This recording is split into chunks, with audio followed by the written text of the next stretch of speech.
being asked to speak actually prompted a whole set of things that I hadn't thought about in years, and it's funny to be asked to sort of combine personal reflections and professional reflections, because normally actually sort of to some extent try and keep those sort of worlds separate. You know, when I go into the office on a Monday morning, someone asks how the weekend was, I have to sort of struggle because I've switched on my work brain, if you like, and I've switched off my weekend brain. So it's interesting. So I thought I would start with just a couple of reflections really of the sorts of things that crossed my mind as I was trying to work out what to share with you and what to say here. And one is really about the tensions that these sorts of events throw up. So this is just a sort of a silly thing, but it summed up a little bit about my week this week, which was it's always busy, and you're always juggling things, and you're always there's always tensions and trade-offs really in how you're sort of making decisions about how you spend your time.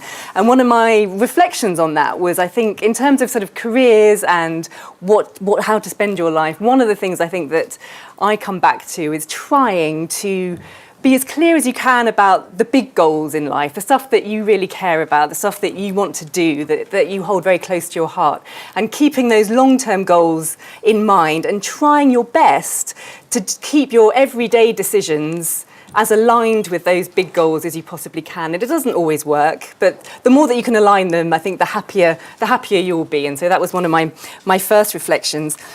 The other reflection was a very obvious reflection, really, of the passage of time. So it's 24 years since I started. In 1994, this was the kind of music we were listening to in 1994, and it's slightly skewed towards indie, because that was what I was spending my time listening to. But it's like, crikey, that's just a very long time, actually. And it was really brought back to me when I did an equivalent sort of interaction to this a year or so ago with a group of women in a small group. They were all thinking about their careers. It was kind of framed in a very sort of similar kind of way. And they were all women in their sort of 20s and early 30s interested in sustainability careers, so either environmental sustainability or social sustainability. And I was there ostensibly to share my thoughts and experiences with them, but actually I learned heaps from them. And I was super impressed actually by their commitment to the change that they wanted to make in the world, but also the way in which they were thinking about how they wanted to structure their work-life balance, how they wanted to not be chained to a desk for 5 days a week. They didn't want to feel, they thought commuting was for total losers. And it was funny, I live in Cambridge and work in London, and I was thinking, oh, you know, you're absolutely right. I mean, commuting is fundamentally a complete waste of time. But so I was super impressed by them. And so I was really, my second reflection to get me started with all of this is really that I hope that all of you, particularly those of you who are at the beginning of your career, I hope you can sort of go further and faster really than some of us who are sort of slightly older have been able to do, and that you can you can create the kind of the combinations of work and life that work best for you. And I have a great hope that is the case. So those are just two quick thoughts really to start us off. So similarly, I thought that perhaps what I'd do first, before I sort of tell you a little bit about how I think geography has helped, which is massively, is the short answer. I'd tell you a little bit about the job that I do now, and so you sort of paint you a little bit of a picture of where I've ended up. So I'm at an organisation called Nesta. We're an innovation foundation. Which, you know, begs the question, what is an innovation foundation? So we're a charity. We were originally part of government, but we span out and we're a charity. We have an endowment that's from the National Lottery. And our aim really is to create solutions and new ways of doing things that create public good. So we're all about solving the big challenges that we're all facing, whether that's in health or education or in government or in creative economy and so forth. So we work across lots and lots of different fields. And we do that by combining research with grant funding, so we give money and capacity building support to organisations. We're also an investor, and we convene lots of events and get people together, and we connect across different sectors. So we're a very kind of multifaceted and hybrid organisation, if you like, and we're also a fundamentally optimistic organisation because we're all about finding new and better ways of doing things. But that optimism, I think, is very grounded and it's very pragmatic. So it's optimism grounded on real insights from people on the ground, from citizens using public services, from social enterprises growing and developing. And so it's a grounded optimism, but it's all based on the idea that the future is there to be shaped that the future doesn't just happen to us, that we are agents, if you like. And so that's a sort of fundamental sort of tenet, really, to our role in things.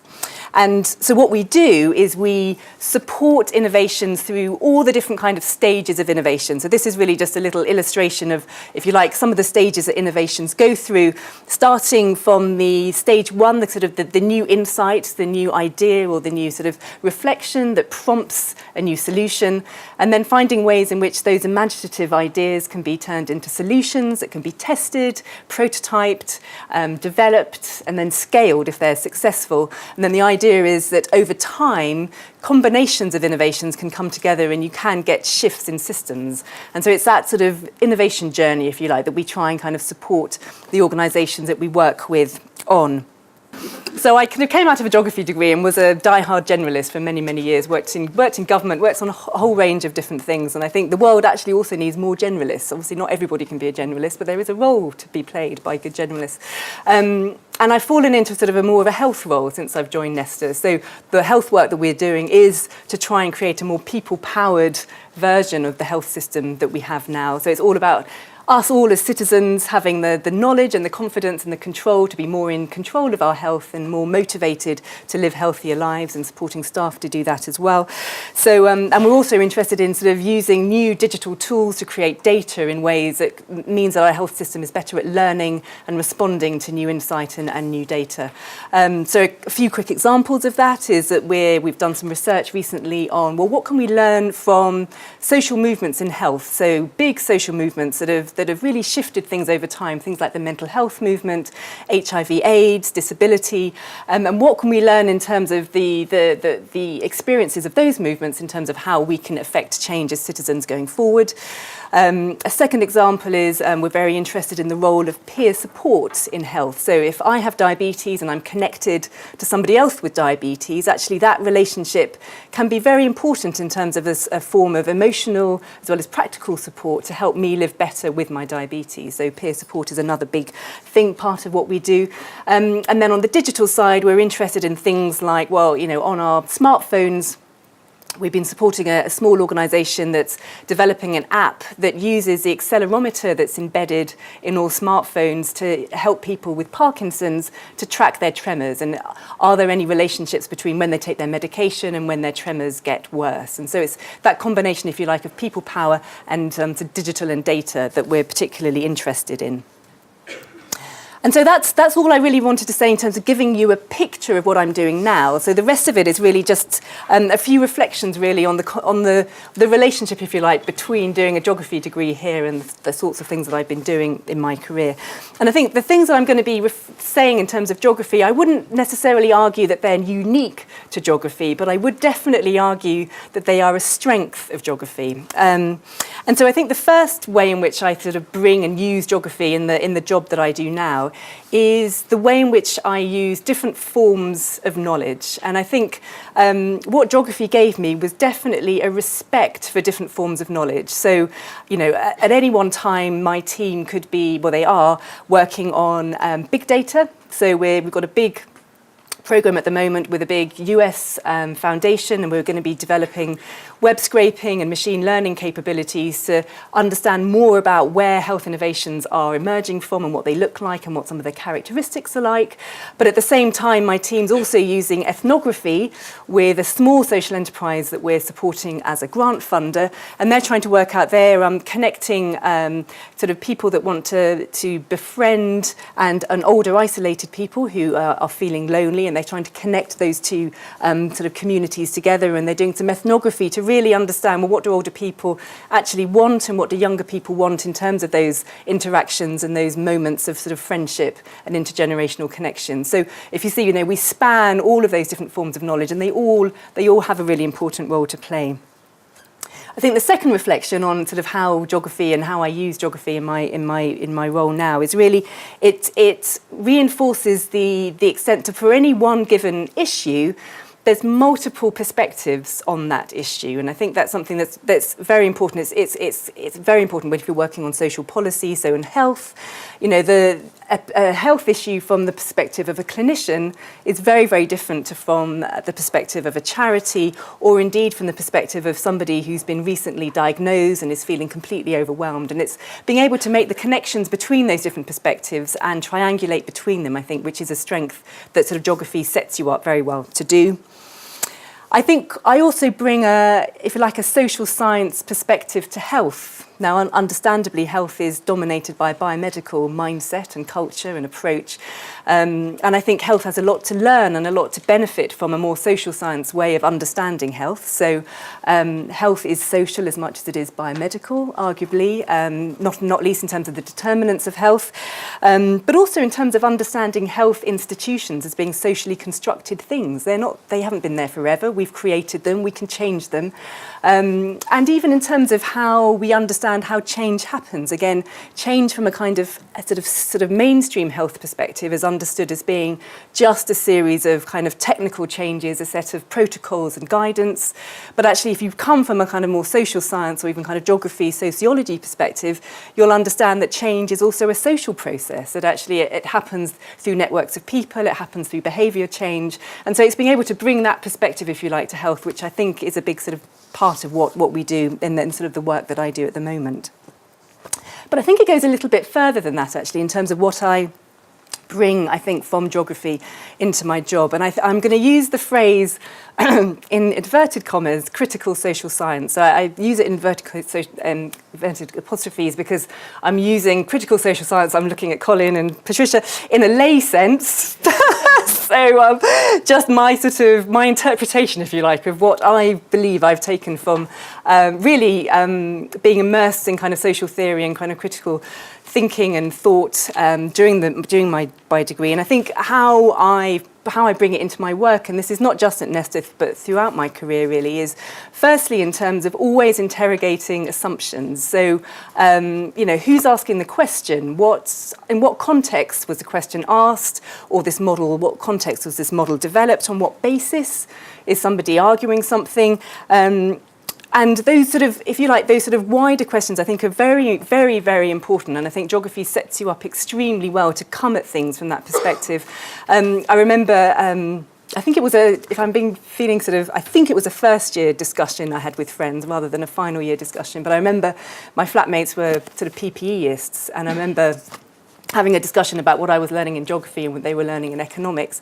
And they were amazed at the fact that we were being sort of trained to interrogate and question the premises of which knowledge was being produced. At that point, they were just being told to kind of rote learn economic models, and there was no real sort of focus on the limits of those economic models or the context in which those economic models were developed. And I remember that conversation very well. And to my mind, that is a real strength of geography, that you're constantly being supported to think and not to take things at face value, to think for yourselves.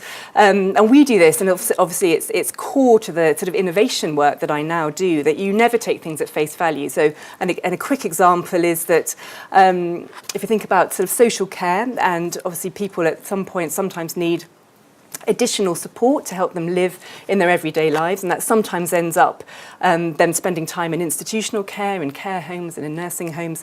We're supporting a social enterprise that completely kind of turns that on its head, actually. It's a family-based model of care, so that if somebody has additional needs that they need in order to live well, they can be placed with a family, and it's a much more reciprocal and community-based approach, which is an alternative, if you like, to institutional care. So rather than incrementally improve care homes, we can also think about alternatives to care homes that use different sort of starting points, if you like. So that's sort of the first kind of critical social science thing. The second is a build from that, which is always being aware of where power lies and who's in control. And I think that's something that, again, I bring really from my geography degree, or it was certainly reinforced through my geography degree. So whose voice is being excluded? Who aren't we hearing from? Who's in control? Who's setting the agenda? And that's, I think, very much something that we bring through our sort of perspective perspective on health.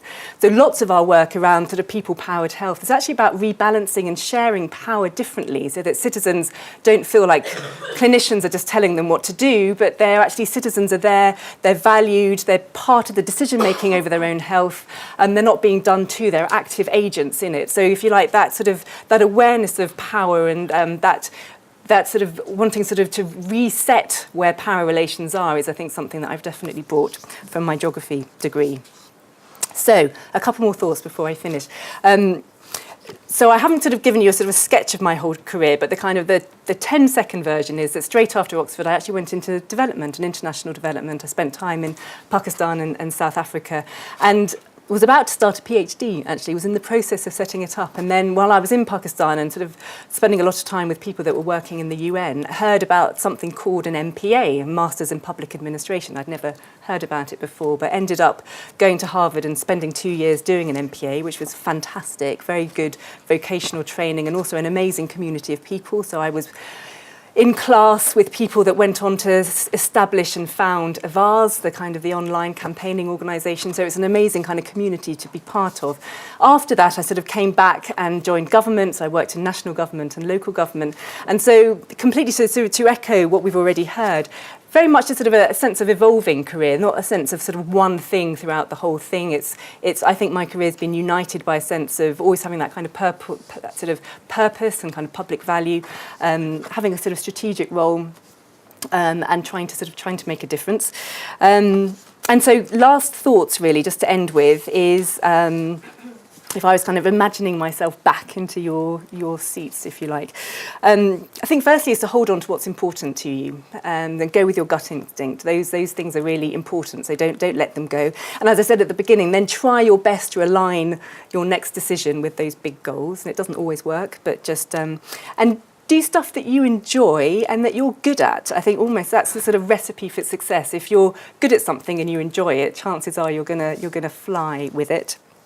I think the other thing is I remember feeling almost, this sense of like, oh, crikey, you come and you're about to graduate and you feel like the next decision that you make is life-defining and you've got to get it right. And I remember feeling that very, very strongly. And I would say, there's a bit more flexibility than that. Have a go at something. Obviously, there is, a certain amount of path dependency, and you do get set off. But there's also always, I think, more opportunities to change and to flex than you might imagine. So just have a go, really, and don't worry about it too much. It's again a sort of message that we've heard.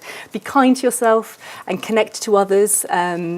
I sort of mentioned in the written thing that I was really, both the support of Colin Clark and Patricia Daly made a huge difference to me when I was here. So connect to other people, give support and receive support. It does make all of the difference, and be part of the communities like this. So that's it. Thank you very much.